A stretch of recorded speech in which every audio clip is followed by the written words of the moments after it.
Köprüde olağın, siz Yavuz'da olağın. Hoş Bizim geldin. programımız var. Bir sor bir sorum.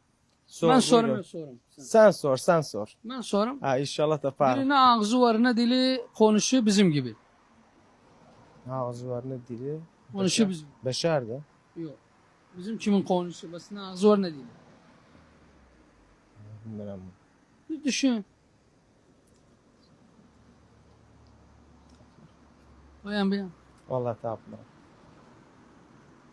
Her şey sorum sana. Sor bakalım içten sor baş taptık. Kayabaşı var imiş, kayabaşı. Nerede kayabaşı? Kaybaş nerede? Var, sizde var kayabaşı var. Bizde var kaybaşı, tarahlar, burun, çay. Mantıka adıdır. Mantıkadır. Bəli. Ama siz mantıka demez. Çöle diyorsunuz. Yo mantıka Çöle diyar. sokaka çöle diyorsunuz. Çöre demez mantıka diyarıq. Çöledir bazı şey diyor. Çöre ayrıdır, o yazı ayrıdır. Çöle. Sokaka. Ne diyorsun? Çöle. Yo sokak diyar aynen. Aynen sokak Ha, diyorsunuz. aynen sokak diyar. Ama biz yarıksan siz ya basın. Ha bələ, doğrudur. Bizdən sizin farkınız var. Biz diyarıq basında siz doğrudur ba. Bunlar bilağın. Bil Bir de bil. bir Sultan Özbek var imiş sizde. Ha imam öcündədir o. Memnun olduk programda. Hoş geldin gözümüz ağrı. Armağanımız var. Aynı Gazel'den. Sağ olasınız. Allah Teşekkür razı olsun. Hoş geldiniz gözümüz ağrına. Teşekkür ederim. Sağ olasın.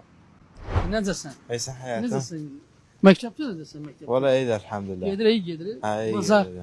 Valla pazar iyi de. Köprü. Çok hoş da elhamdülillah. Biz siz değerli bizim basında işleyen Atilla abimiz sunucumuz ve Ögde gelen i'lamimizdi Atilla Ağa'nın. Ha. Sen oğlusun. Ha bale. Adın anı sen. Ahmet Zan. Ahmet. Ahmet Zan Atilla. Ahmet. Ahmet Zan Atilla. Güzel. Ha. Ahmet sen baba bizim size geldi. Ha. Köprü ne zaten iyiydi. Ha iyi de elhamdülillah. Elhamdülillah. Ne sen büyüdün? Valla 6 yıl beydi. Büyük bakaloriydi. Ha bakaloriydi. Katil oku. Ha. Okumasa o da baba okuzar. İster yetirsin sen. Ha. İ'lami olasın sen de. İnşallah. He. Buradan da saygı selamımız Atilla Ağa ya. Biz Eyvallah. bugün köprüye geldik Aleykümselam. Su Yavuz'u olağın. Hoş geldiniz gözünüz ağrına. Biz dedik bakağın köprü nedir, maanatı nedir, pazar nedir? Valla iyi de elhamdülillah. Ha. Haydi bizim bir sorumuz var. Sor. Dedi ne ağzı var ne dili konuşu bizim gibi. Valla bilmiyorum. Bir düşün.